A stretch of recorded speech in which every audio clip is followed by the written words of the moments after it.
Kompassi sõpru, kes on meiega juba 2 ja rohkem aastat meie sellistel Eesti seminaridel osalenud ja mitmed teist on ka Part1 rahvusvahelistel konverentsidel osalenud.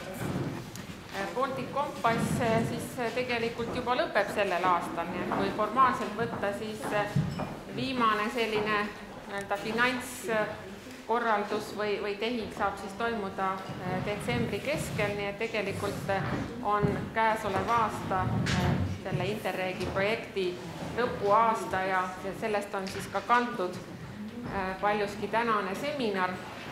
Nimelt on siis lisandunud ühele sellisele teemale, mis me algselt välja kuulutasime, nimelt siis ökosüsteemi teenused või looduse hüvede teema, on siis lisandunud ka veel selle 2,5 aasta jooksul ligemale Part1 erinevates tööpakettides valminud analüüside tulemused või järeldused ja siis on meil siin ka rahvusvahelised eksperdid, kellega koostöös me siis püüame aru saada, mis on Eesti huvirühmade ja asjaosaliste arvamused nendest projekti järeldustest ja millised võiksid olla need poliitikasoovitused järgmise maaelu arengukava sellesse programmeerimisperioodi. Nii et meie tänane kava on väga sisukas, küll aga peame ära mahtuma siis sellisesse poolepäevasesse seminari aega ja sellepärast ma siis ka otsitasin, et me peaksime siis juba selle sisupoolega ka peale hakkama. Nii et ühelt poolt on meil siin ridamisi ettekandeid, teiselt poolt jällegi ootame mitte lihtsalt kuulamist, vaid ka elavat arutelu küsimusi ja päeva teisel poolel või siis kõige lõpuks on siis ette valmistatud Part1 erinevate analüüside tulemuste põhjal sellised põhilised järeldused ja siis me soovime teada, kuivõrd te siis nende järelduste ja ka poliitikasoovitustega nõustute. Need taustapaberid sai teile ka meili teel saadetud. Meil on ka väljatrükk ingliskeelsed, et selles mõttes ei pea muretsema, et kus need järeldused ja soovitused nüüd kohe leida. Me tegime küll ka eestikeelse tõlke nendest järeldustest, aga peame tunnistama, et see osutus küllaltki konarlikuks ja pigem jääksime siis selle ingliskeelse teksti juurde, et siis juba selle teksti autor ise saab anda piisavaid selgitusi, et me siis mõistaksime seda järeldust kõige paremal viisil. Ja võib-olla siis läheksimegi juba sisu juurde.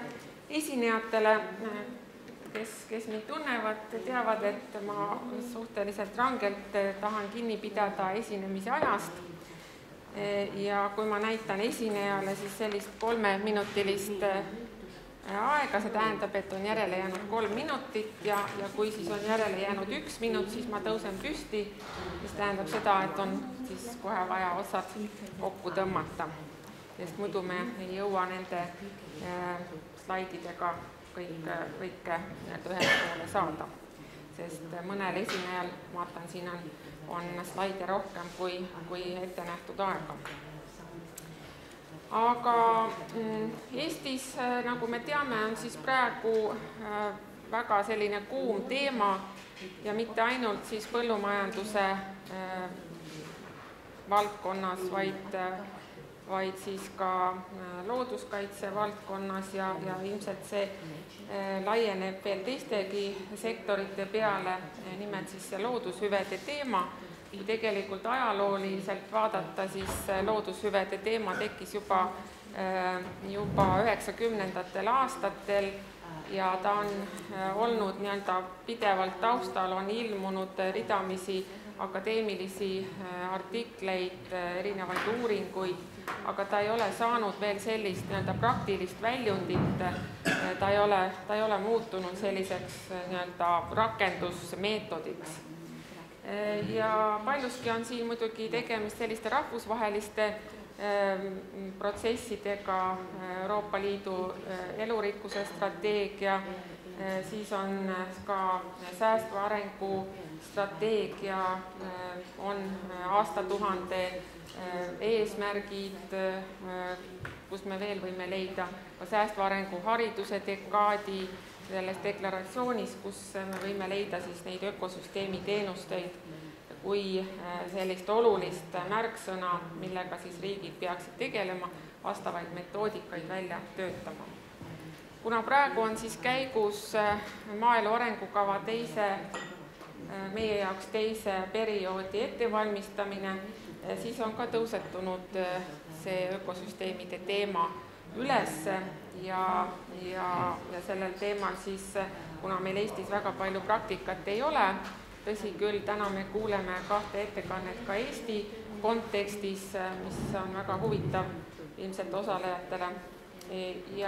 Aga esimesena siis saab sõna meie Baltic Compassi küll tööpakett 5. partner Rootsi põllumajandusülikoolist, doktor Dennis Kollentine, kes siis töötab Rootsi põllumajandusülikoolis mulla ja keskkonna teaduskonnas ja tema uurimisvaldkonnaks on veemajanduse ökonoomika ja peamiselt ta siis uurib põllumajanduse mõju vee kvaliteedile. Ja ta ise märgib enda kohta, et tema peamised tööd ongi seotud siis veemajandusega, põllumajanduse keskkonnameetmetega ja Baltic Compassis on siis tema ülesandeks olnudki põllumajanduskeskkonnameetmete tõhususe hindamine ja tema teeb siis sissejuhatava ettekande, kuidas siis on ökosüsteemi teenuseid rakendatud põllumajanduse valdkonnas Rootsis ja mulle tundus see pealkiri just, et see outcome-based või on ta tulemusele orienteeritud või tulemusepõhine, et tegelikult on see Eestis samamoodi, et me ju tahame, et midagi nende loodushüvede suhtes siis toimuks, et see toetused, mida me siis ka plaanime meetmetena MAK-is näiteks, et mis siis on see tulemus, mida me eeldame või ootame. Nii et esimesena saab siis sõna doktor Dennis Kollentine. Nagu vist teid on ette hoiatatud, et meil on täna selline keeltesegadus, keeltepaabel, et igaüks võib rääkida endale meeldivas keeles, kui selleks siis ei ole rohkem kui eesti või inglise. Teised keeled meil kahjuks täna mängu ei saa tulla, küll aga igaüks võib siis rääkida kas eesti või inglise keeles ja meil on olemas tõlkene, kes siis tõlgib meie külalistele eestikeelsed küsimused või kommentaarid. Ja siis ka 2 eestikeelset ettekannet on meil täna. Nii, kohe me leiame selle ettekande üles. Nii. Floor is yours. Thank you, Kaya, and thanks for inviting me here to come and talk to you here in Tallinn. I can tell you that the weather in Tallinn is about like the weather in Sweden, so it's no worse here than it is there. I'm not coming from somewhere where it's nice and warm and sunny. I'm coming from the same snowy, cold that we would like to leave. I was asked to comment and talk a bit about payments for environmental services and based on outcomes. As Kaya mentioned in the introduction, I've worked on the evaluation of these types of policies. I've worked on 2 evaluations of the Swedish Rural Development Program, in particular on measures to reduce eutrophication or nutrient losses and nutrient loads. So pretty much what I'll talk about is I'll start by talking in general about payments for environmental services. And this is a word, this is an expression that's showed up in the last, I would say, about 10 years more frequently. So I'll go a little bit into explaining what some people mean by payments for environmental services. And you'll see there's not a real strict definition, it's an idea more than a particular definition. Then I'll talk a little bit about the schemes we've used in Sweden for payments for environmental services, which types of programs we've used, but I'll just talk about the ones for nutrient reduction. I'll get to that later. And then finally, I'll show you some results of how we're working with evaluation of the measures. And this is what I call a case study, where we'll look at, and I'll try to show you how we're using modeling to evaluate the impact, the cost of impact of these measures. When we look at protection of water quality, there's three general types that we can use. There's the regulation, that we can use sets of guidelines or legislation to protect water quality. We can also use advisory services, particularly in agriculture. We use advising a lot and recommendations. And the third part is financial incentives. Pay people to change their behavior. And this is what payments for environmental services are about, is paying people to change behavior. When we look at what financial incentives as a broad category are, that we can look at charges where you're paying either a tax or a specific charge for using a service. And in Sweden, for example, we've had taxes on commercial fertilizers. We could have fees being paid for a particular service. And then we have things like tradable permits, which aren't being used today for water quality, but there is a lot of discussion about this as well. And this is, again, an area I've worked extensively in, is in developing alternative designs for tradable permits for water quality. And then we have subsidies. And what I'll talk about today for the Swedish case of payment environmental services has to do with subsidies, paying to change behavior. And the last category, this market friction subsidies, or market friction reductions, is just a way of making things smoother so that you have less interference in the system. And I won't talk much about that at all. When we look at payments for environmental schemes or environmental services in general, we can say that one of the primary characteristics is that it's voluntary. So that this is what is really important for these payments, is that you can choose to do it or you can choose not to do it. And this is what the payment is about, is that this is what distinguishes them. And in some way you have to define what is it you're paying for. And this is one way to think of payments for environmental services. It's now purchasing a good or a service. As an economist, sometimes we talk about the difference between goods and services. We say the difference is that when you drop a good on your foot, it hurts. That economically, we don't really see much difference between goods and services. That it's a transfer of something from one person, from a seller to a buyer. As an economist, this is how we look at the difference between goods and services. There's very little. So we need something that's being defined then. What is it you're actually transferring? What is it you're buying? What is it you're paying for? We're used to buying goods. So when we go to the shop and we buy a sweater or we buy a new pair of shoes, we pretty much can hold it in our hands and look and see, this is what I'm buying.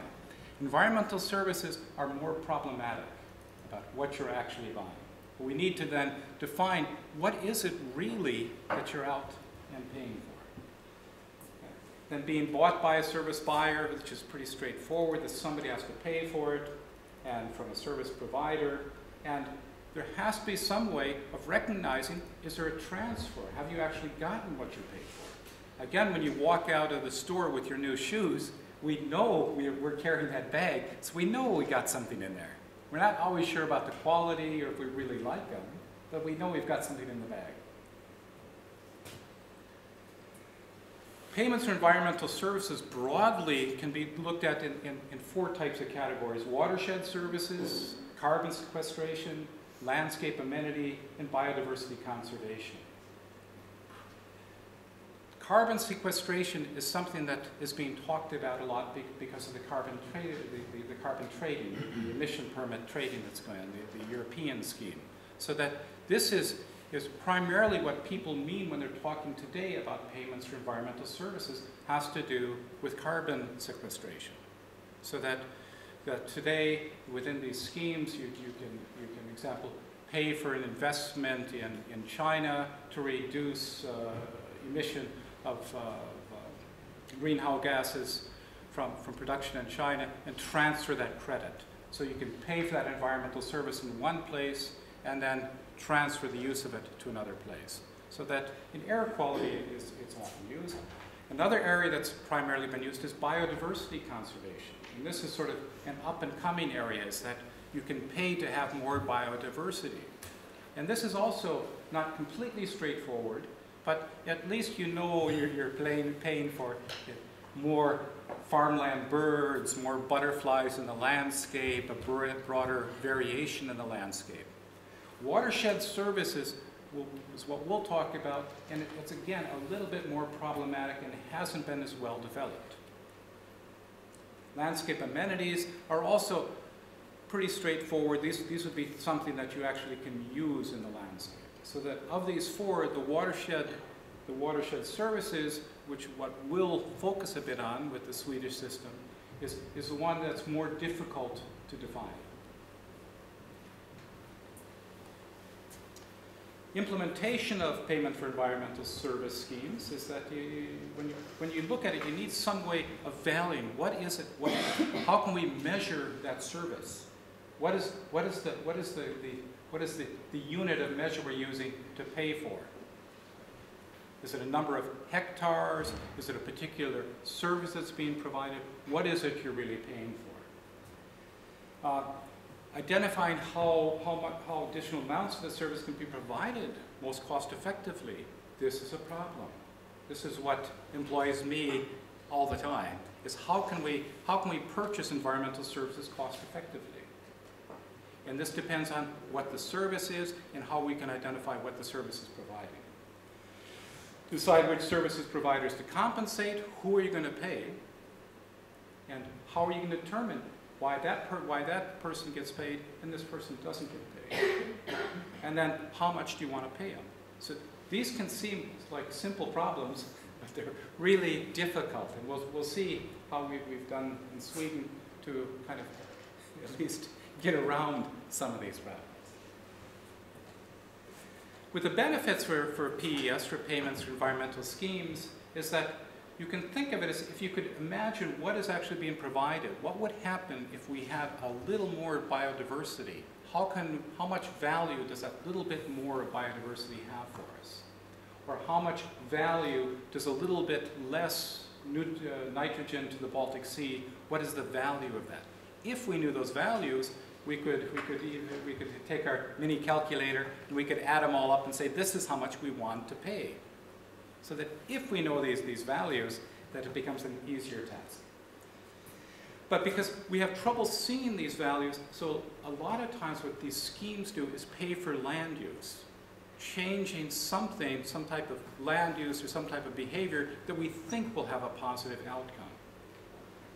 So that when we're paying for wetlands, we don't really know what that particular wetland might provide, because it'll vary. It depends what the weather looks like that year.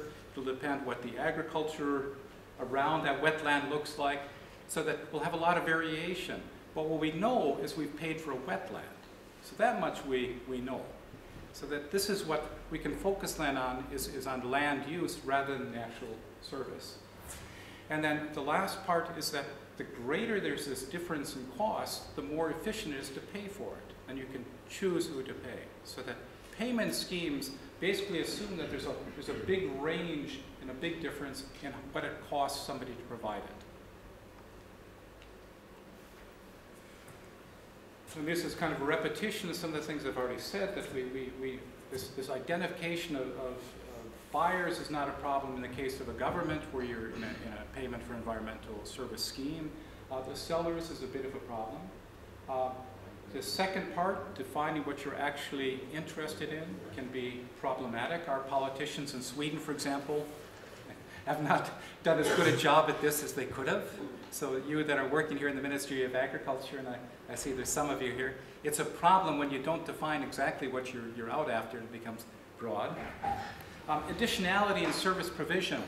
Additionality means that in some of these cases, you don't really even need to pay for the service to be provided anyhow. So that if you get it without paying for it, why are you paying for it? And when we look at wetlands, we can see this. We have a bit of a problem. Wetlands can give biodiversity. So if you're paying for it to reduce nutrient losses, you get biodiversity. Does that mean you shouldn't pay for it? In some cases, it's kind of unavoidable unless you have a different type of management scheme. So that additionality says that, are we really getting something? Are we getting grasslands, or would there be grasslands anyhow?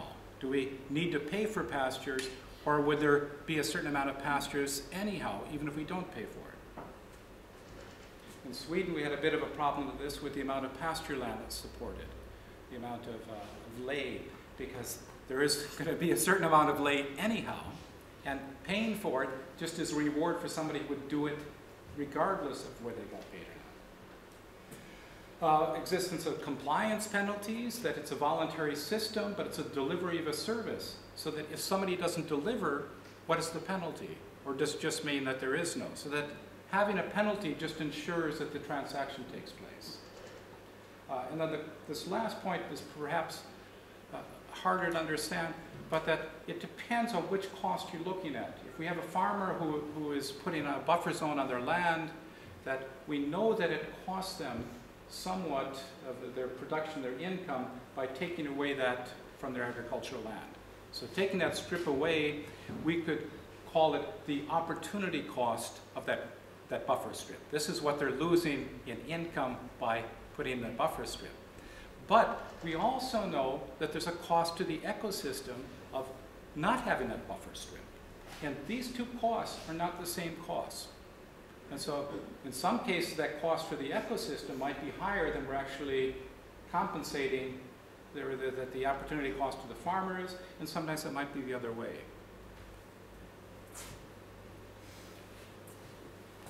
We were looking at the policy side of payments for environmental services, that environmental targets, we need to know what are we buying the service for.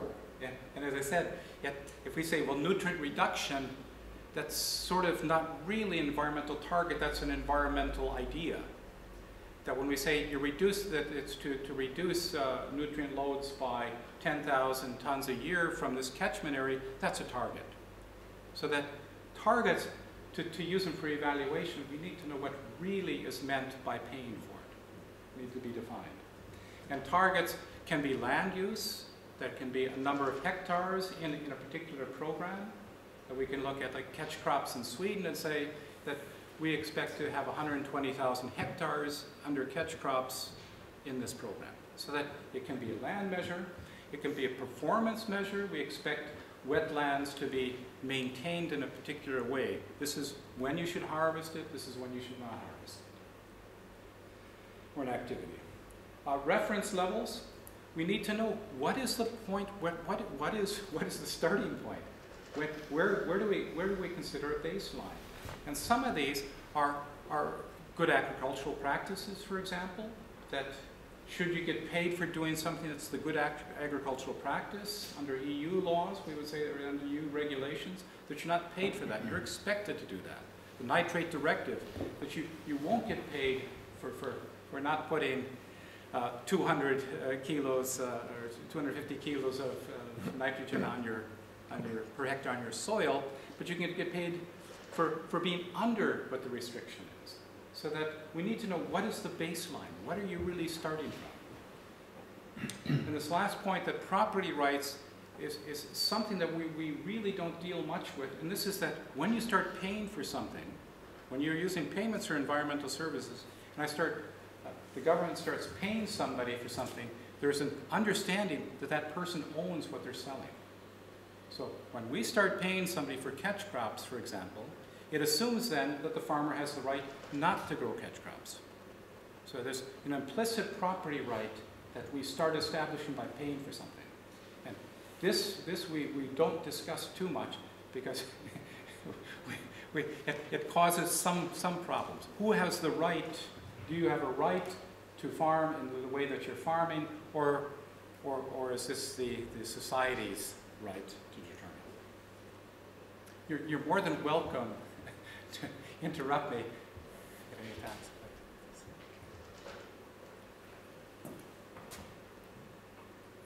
Is it a pace that's okay for you? It gets fast for some people, it gets slow for some people. The slow people, it's not a problem. The fast people, it's... I can see the slow people because they'll start falling asleep as I talk. But the people it goes too fast for, it's the wrinkles in the forehead. Payments for environmental schemes in Sweden. I said I would just take up the ones for nutrient management. And there's 4 primary ones that we use for nutrient management. This is wetlands, buffer zones, catch crops, and spring plowing. So these are the 4 primary ones that we have. There's the secondary ones like support for ley, which reduces nutrient losses, but that's not the goal of that particular program. The support for organic farming, but the goal of that is not to reduce nutrient losses, it's a side effect. So these are the 4 primary ones for actually directly reducing nutrient losses. When we evaluate these programs, we go through line by line to see what politicians really meant. When you're evaluating a program, you need to understand what were you trying to do? Why were you doing this? And as I said, when you start looking at the words that are used and you're going down into details, there's words and quantities that are missing in those details.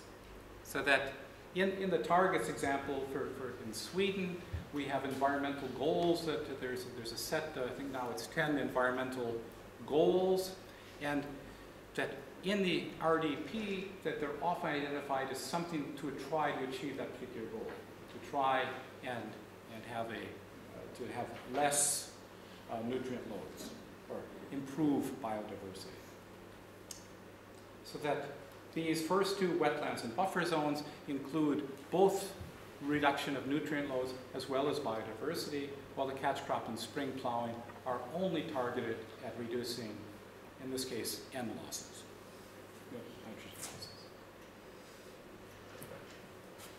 When we look at the current rural development program in Sweden, the support for wetlands, the target was to have 6,000 hectares of new wetlands during this period.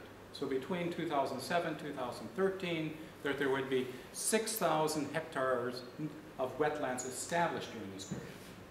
Up until 2011, there have been 2,000 hectares enrolled in the program. So that it's a little after the trajectory that was expected.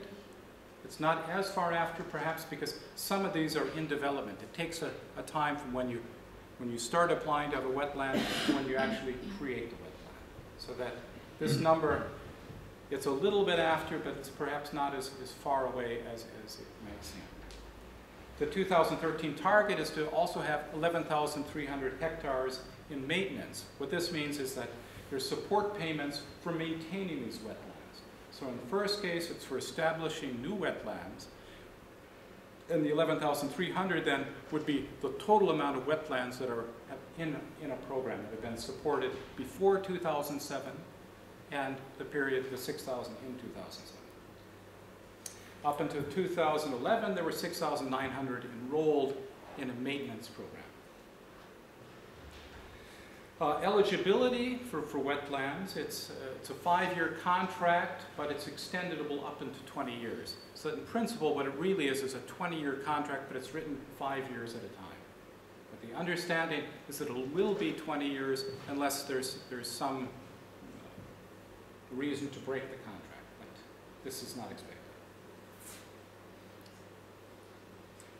The county agricultural boards are the ones that are responsible for approving wetlands. So it's at a local level, the approval, the money comes through the rural development program to the Board of Agriculture, and that gets assigned to the respective counties to use and to use for their own wetlands in that county. Support levels. There's 3 support levels for the construction of new wetlands. There's target areas, which is from, you could say, from Stockholm to the south of Sweden. And in this area, the compensation is 22,500 euros per hectare for constructing new wetlands. This is considered to be 90% of the cost, and that is soon going to change to 100%. There's also a